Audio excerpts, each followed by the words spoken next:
Geoffrey Hinton is the man who built the machine. He won a Nobel Prize for the work that made modern AI possible. Then he left Google so he could speak freely about what he had built. And Hinton now says, flatly, without hedging, that these systems are already conscious. He is not a mystic. He is the engineer. So you cannot just wave it away. But here is what almost nobody notices. Whether Hinton is right depends entirely on one question: what you believe a person actually is.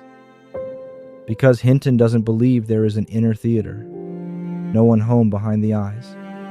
Strip that away, and anything that talks like a mind simply is one. So when he looks at the machine and sees a person, he isn't discovering that the machine climbed up to our level. He's revealing how far we had already climbed down. For 100 years, we redefined the human being downward, from a soul to a brain to a wet computer made of meat. The machine did not rise to meet us. We descended to meet it, and called the descent progress. The ancients had a richer answer. Aristotle asked what it means to be alive at all, and he answered with a single word: soul. Not a ghost trapped inside a body. The animating principle. The form that makes a living thing alive instead of a heap of parts. A creature that was born, that hungers, that can be wounded, that will die. And the thinking is the thinking of that body. So, a thing that was never born and cannot die is not a lesser mind. It is a different category of thing entirely. And that is the error underneath this whole debate. We keep looking at one kind of thing and insisting it is another. Meanwhile, the thing actually worth watching is happening quietly.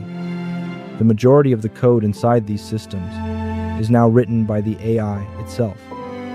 It proposes the experiments. It designs them.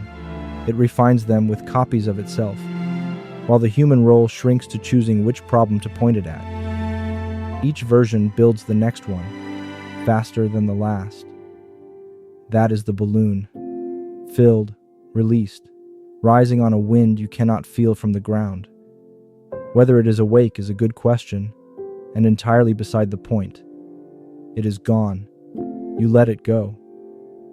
So the real question was never about the machine. It is about the figure on the ground, the string slack in his hands. Do you know what is happening to you, now that you have let it go?